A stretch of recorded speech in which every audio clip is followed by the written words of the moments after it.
আজকে আমেরিকা পড়ছে, তাই বলছেন ছাড় দেয় আল্লাহ ছেড়ে দেয় না। জ্বলছে আমেরিকা পড়ে নিবাস আবাই সুতাদের হুকুমে পড়েছে গাজা, পাচ্ছে ওরা তারি সাজা। যাদের হুকুমে পড়েছে গাজা, পাচ্ছে ওরা তারি সাজা। রবের হুকুমে চলছে দাবানল, পড়ে নিবাস ওদের আবাই সুতাল। রবের হুকুমে জ্বলছে আমেরিকা পড়ে নিবাস আবাই সুতাল। যা পড়েছে দাবানল, রবের হুকুমে পড়েছে দাবানল। রবের হুকুমে পড়েছে দাবানল, পড়ে নিবাস ওদের আবাসে সুতাল। রবের হুকুমে পড়েছে আমেরিকা পড়ে নিবাস ওদের আবাই সুতাল।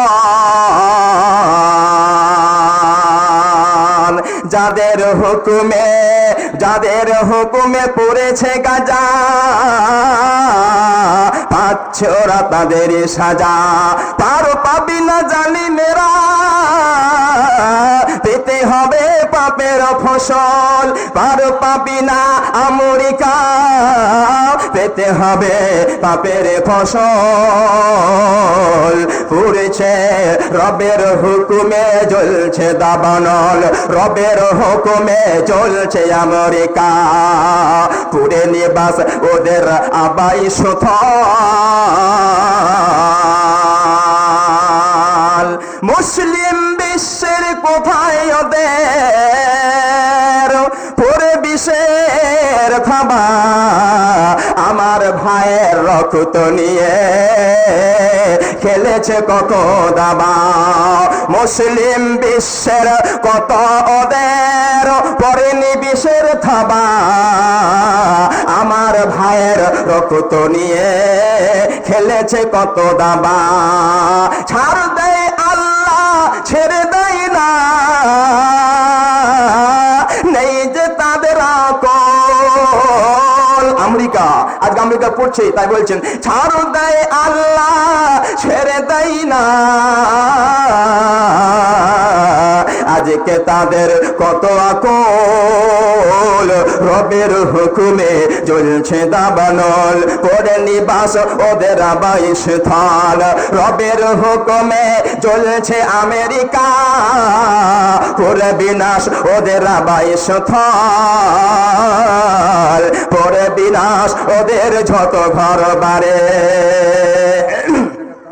আসমানি গজব এসেছে ফিরে, ধরেছে এদের জালিমকে ঘিরে। এটা আসমানি গজব, এই আগুনটা যেটা কোনো মানুষের নয়, এটা আসমানি গজব। তাই কবি বলছেন কি আসমানি গজব এসেছে ফিরে, ধরেছে এবার জালিমকে ঘিরে। চিরকাল রবে দুনিয়াতে ইসলাম, চিরকাল রবে দুনিয়াতে ইসলাম। আমেরিকার লস এজেন্সি আগুন লাগার কারণটা কি? 2 সপ্তাহ থেকে তথা 15 দিন থেকে অবগত আছেন, সারা পৃথিবী আজকে ভাইরাল সোশ্যাল মিডিয়ার কারণে আজকে আমরা সবাই অবগত যে আমেরিকার মাটিতে লস এঞ্জেলস সেই জায়গাতে আগুন লেগেছে, এটা আমরা সকলে অবগত। তবে আমি গুগলে সার্চ করলে আপনারা পাবেন, গুগল সার্চ করে হিন্দুস্তান নিউজ, বিবিসি থেকে অনেকগুলো পড়েছি, সবটা আজকে বলুন একটু ইঙ্গিত দিব। এখন পর্যন্ত যা খবর, কিছুদিন আগে দেখলাম নিউজের মাধ্যমে যে 10,000 বাড়ি পুড়িয়ে ছাই হয়েছে। আবার আজকে নিউজ একটা দেখছিলাম বিবিসিকে, যে সেখানে দেখলাম যে 12,000 পার হয়েছে, 12,000 বাড়ি ঘর বাড়ি পুড়িয়ে ছাই হয়েছে। শুধু তাই নয়, আপনারা আরো সোশ্যাল মিডিয়া মারফত দেখেছেন। আমি যা সেই নিউজ পড়ে জানতে পারলাম, যেটা সবচেয়ে দামি জায়গা, যেই জায়গাতে অভিনেত্রী যারা অভিনয় করে, বলিউড যারা সবচেয়ে সিনেমার যারা তৈরি করে, শুটিং করে, তাদের বাড়ি পুড়ে ছাই হয়ে গেছে, কোনো কিছুই নাই। আপনাদের কাছে আমার প্রশ্ন হবে যে আজকে এই আগুনগুলো লাগাচ্ছে কে? আগুন লাগার কারণটা কি? ভাই আগুনটা কেন লাগলো? প্রশ্ন হবে। তবে এই আগুনটা সাধারণ আগুন নয়, এটা একটা আল্লাহর গজব, এটা একটা আল্লাহর গজব। সুপ্রিয় ভাইরা আমার, আপনারা ইতিহাস শুনেছেন, বিগত দিন আপনারা দেখেছেন। আমি আয়াতের দিকে আসছি। আল্লাহ পাক বলেছেন পবিত্র কোরআন সূরা রোম সূরা নাম্বার 30 আয়াত নাম্বার 41, আল্লাহ পাক বলেছেন বিসমিল্লাহির রহমানির রহিম যহরাল ফাসাদু ফিল বাররি ওয়াল বাহরি বিমা কাসাবাত আইদিন নাস। আল্লাহ তাবারাকা ওয়া তাআলা বলেন পৃথিবীর মাটিতে স্থলে বা স্থলে অর্থাৎ সমুদ্রে বা স্থলে যেখানে যে গজবটা আছে এটা মানুষের হাতের কামাই, মানুষের কৃত কামাই। বন্ধুরে আমার, এই আয়াতের তাফসীরে লেখা আছে পৃথিবীর বুকে আল্লাহ সুবহানাহু ওয়া তাআলা মাঝে মধ্যে আল্লাহর গজব আছে। এই গজবটা হওয়ার কারণটা কি? এটা আমাদের কারণে গজবটা পৃথিবীতে আছে। কেননা আমরা যখন পাপ করতে করতে করতে সীমা অতিক্রম পার করে দিই, আমরা যখন গুনাহ করতে করতে করতে করতে সীমা অতিক্রম পার যখন করে দিব, কখনো ভূমিকম্প হবে, কখনো আবার বৃষ্টি বর্ষণ হবে, কখনো বৃষ্টি উঠিয়ে নিয়ে ফসল আর হবে না। ইতিহাস আপনারা দেখেছেন, আজ থেকে বিগত 1 বছর পূর্বে তুরস্কের মাটিতে ভূমিকম্প হলো। আপনারা ইতিহাস দেখেছেন, আপনারা শুনেছেন। ফজর আজানের পূর্বে মানুষেরা ঘুমিয়ে আছে, কেউ যন্ত্র ভূমিকম্প হবে। ওই তুরস্ক ভূমিকম্প হয়ে অনেক মানুষ আহত হয়েছে, নিহত হয়েছে, মারা গেছে, বাড়িগুলো অনেকেই ধসে পড়ে গেছে। এটা আপনার সোশ্যাল মিডিয়া দেখেছেন। শুধু তাই নয়, আর আপনি একটু পিছনে তাকিয়ে যান। বিগত 2016 সালে ভারতের মাটিতে 1 নয় 2 নয় প্রায় 5 বার ভূমিকম্প হয়েছে। এর কারণটা কি? কারণটা শুনে নেন। আমি বলছি, আল্লাহ বলছেন জহরাল ফাসাদু ফিল বাররি ওয়াল বাহরি বিমা কাসাবাত আইদিন নাস। এই কারণটা হলো মানুষেরা যখন পাপ করতে করতে অতিক্রম সীমা পার করে দেয়। আজকে দেখেন, আজকে বর্তমানে মাটিতে, আজকে আমেরিকা, আপনি দেখেন আমেরিকার মাটিতে লস এঞ্জেলস আগুন দেখেছে। একটু 1 বছর আগে আপনি 1 বছর আগে এগিয়ে যান, আর 1 বছর আপনি এগিয়ে যান, আর সেই আমেরিকা ফিলিস্তিনকে ধ্বংস করার জন্য একটি মুসলিম রাষ্ট্র, যেখানে একটা দায় মসজিদ আছে বাইতুল মাকদিস, যে মসজিদ আছে সেই জায়গাতে ইসরায়েলদেরকে, ইহুদিদেরকে অস্ত্র দিয়ে সহযোগিতা করেছে। তারা ওই ইসরায়েলকে সহযোগিতা করার কারণে ওই ফিলিস্তিনের মাটিতে অনেক অস্ত্র প্রচার করেছে, তাদেরকে নিহত করেছে। আপনারা ইউটিউবে দেখেছেন, ফেসবুকে দেখেছেন, আমি নিউজ পড়ে জানতে পেরেছি অনেকে আব্বার হয়েছে ফিলিস্তিনের মুসলমানেরা, অনেকে মা হার হয়েছে। 4 বছরের শিশু সন্তান কান্না করেছে, আহত হয়েছে, কত মায়ের কোল খালি হয়ে গেছে। বন্ধুরে আমার, সেই আমেরিকা সেই ফিলিস্তিনের জন্য ইসরায়েলকে সহযোগিতা করেছিল। কিন্তু বন্ধু আমার, আল্লাহ ছাড় দেয়, ছেড়ে দেয় না। আল্লাহ ছাড় দেয়, কখনো ছেড়ে দেয় না। সেই ফিলিস্তিনকে ধ্বংস করার কারণে আজকে বর্তমানে আল্লাহ সুবহানাহু ওয়া তাআলা তিনার সুপার পাওয়ার দেখিয়ে দিল আমেরিকার মাটিতে। লস এঞ্জেলসকে আজকে আগুনের দাবানল চলছে। আজকে অনেক রকম ব্যবস্থা করছে আমেরিকা সরকার সে পানি নিভানোর জন্য। সে পানিকে তা নিভাতে পারছে না।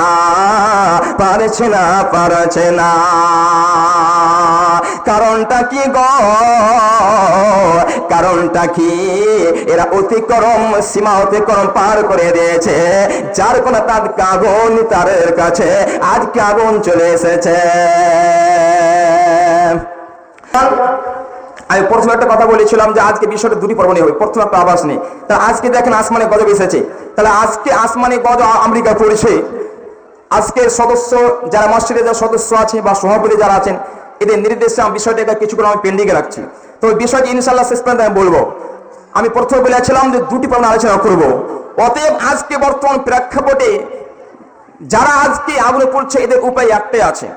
তবে আমি একটা কথা বলি, আজকে যে আমেরিকা পড়ছে তা নয়। আজকে আমরা ভারতের মাটিতে, আমার বাড়ি হচ্ছে মুর্শিদাবাদ সুতিটু, তাহলে আমরাও যদি বেশি পাপ করি, আজকে বর্তমান যুবকের দলেরা বেশি পাপ করছে। মোবাইলে আজকে উলঙ্গ ছবি দেখছে, এমন একটা ছবি দেখছে, সেই ছবিটা চোখে দেখে এবং চোখে দেখে সময় নষ্ট করে, টাচ করতে পারে না, স্পর্শ করতে পারে না। সেই ছবি, উলঙ্গ ছবি দেখে দেখে তার সময় নষ্ট করছে আর গুনাহ করেছে। এই যে আমরা গুনাহ করছি, হতে পারে আজকে আমেরিকা কেন, আগামীকালকে ভারতে মুর্শিদাবাদে সুতিটুও সেই দাবানল আসতে পারে, সেই আগুন আসতে পারে। অতএব যুবক, যদি তুমি বাঁচতে চাও আল্লাহর দিকে ফিরে আসতে হবে। হে যুবক, বাঁচতে চাও আল্লাহর দিকে ফিরে আসতে হবে। অতএব বন্ধু আমার, বিষয়টাকে কিছুক্ষণ পেন্ডিং এ রেখে আজকে আমি আপনাদের কাছে একটা আবেদন রাখবো। বিরত আমার আবেদন থাকে আপনাদের কাছে, যেহেতু আজকের উদ্দেশ্য মসজিদ কেন্দ্রিক। অতএব বন্ধু আমার, ভাইজান আমার, এই দাবানল বাঁচার জন্য একটা আপনাদের ব্যবসার কথা বলে দেবো, যে ব্যবসাটা আপনাদের শাস্তির দায়িত্ব থেকে রক্ষা রাখবে, অনেক লাভ আছে। সেই ব্যবসাটা কোথায়? এই লাভের জন্য একটা আয়াতের তরজমা করে আমি আপনাদের কাছে আমি একটু বিনতি আবেদনে আমি আপনাদের কাছে একটু হাত চাপাতো ভাইজান আমার। তাই আপনাদের উদ্দেশ্যে বলতে চাই, মাগরিবের পর থেকে এখনো পর্যন্ত যে সমস্ত ভাইরা দান করেছেন, মাশাআল্লাহ খুব ভালো করেছেন। কিন্তু একটা কথা আমি আপনাদেরকে বলবো, উপস্থিত যারা এখানে আছেন, এমন কোন ভাই আছেন, এমন কোন দাদু আছেন যে প্রথম নম্বরে আমি ইসমাইলের হাতে 10,000 টাকা আপনি দান করবেন? প্রায় আল্লাহকে দোয়া করবো। ইতিপূর্বে বিগত 1 মাস আগে সুলিতলা মাটিতে শামসুরগঞ্জ থানা আমি আবেদন রেখেছিলাম যে এমন কোন ব্যক্তি আছেন 10,000 টাকা দিবেন। সেই জায়গাতে সেই মসজিদের কোষাধ্যক্ষ, যাকে ক্যাশিয়ার বলি, সে প্রথমে পাশে বসেছিলেন, উনি দিয়েছিলেন 25,000 টাকা প্রথম দিয়েছিলেন।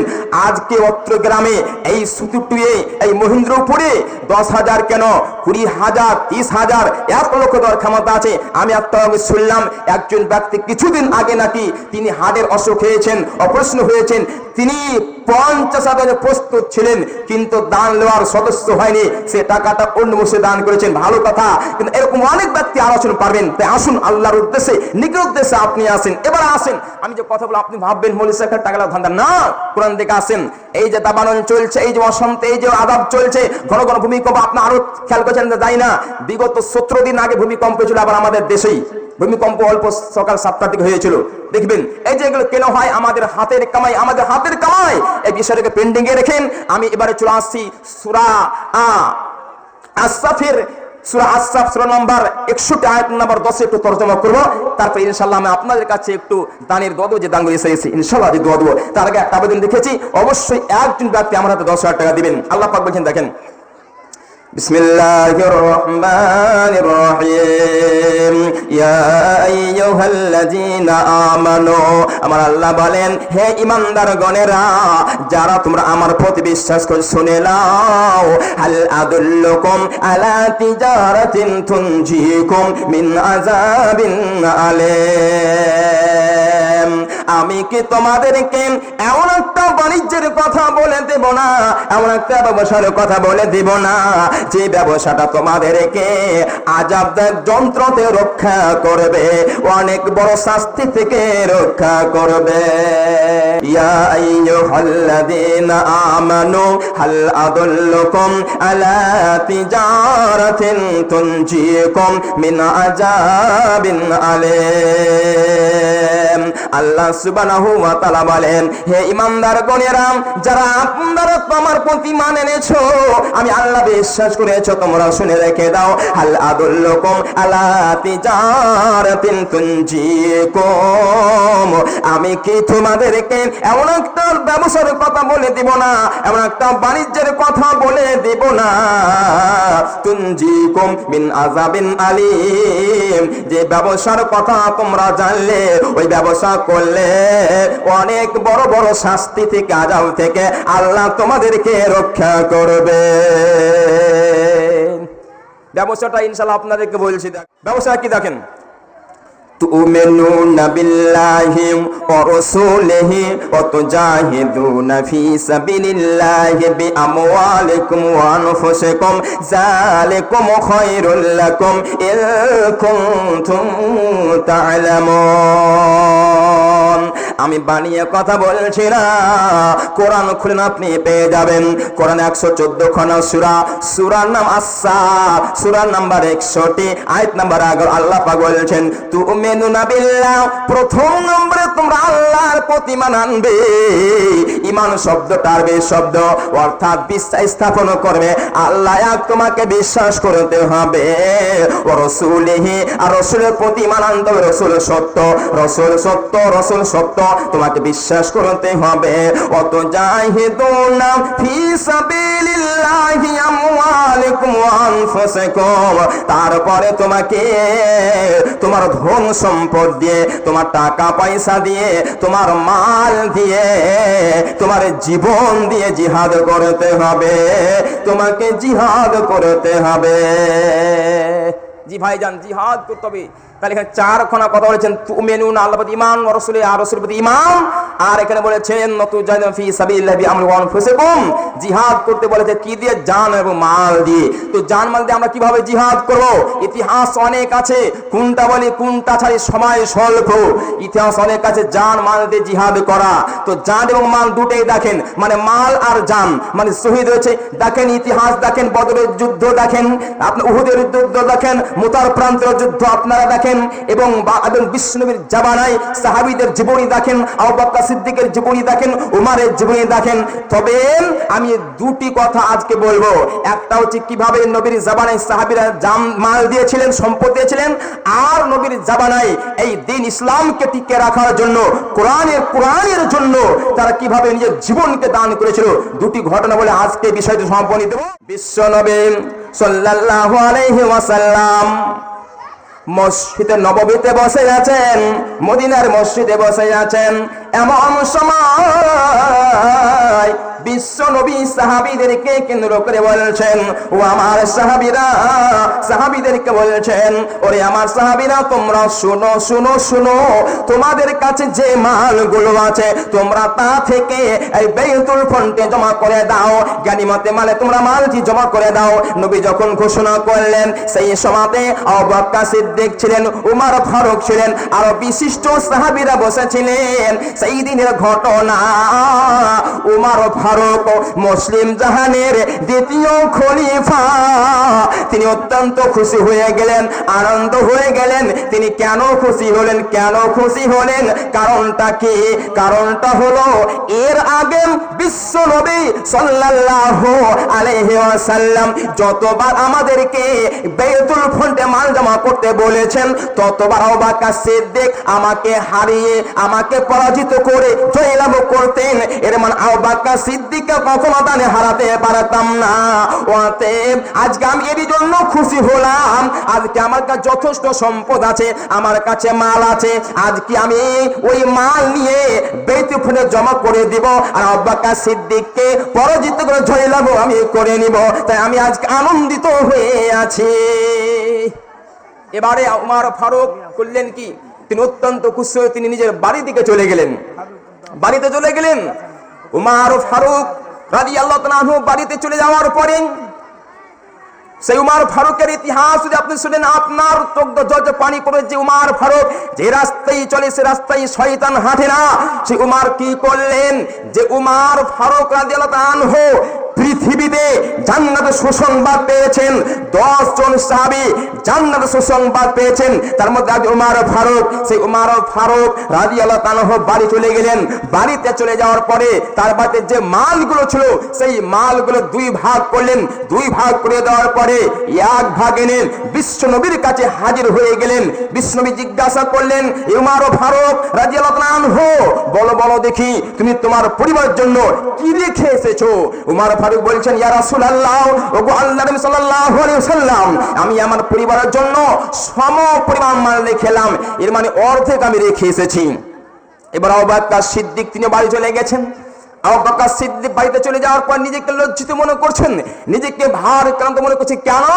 বিশ্বনবী আজকে মদিনা মসজিদে ঘোষণা করেছেন যে বাইতুল ফ্রন্টে মাল জমা করো, আর আমার কাছে অল্প কয়টা মাল আছে, তো এই মালটা আমি কি করে নিয়ে যাব? লজ্জা লাগছে।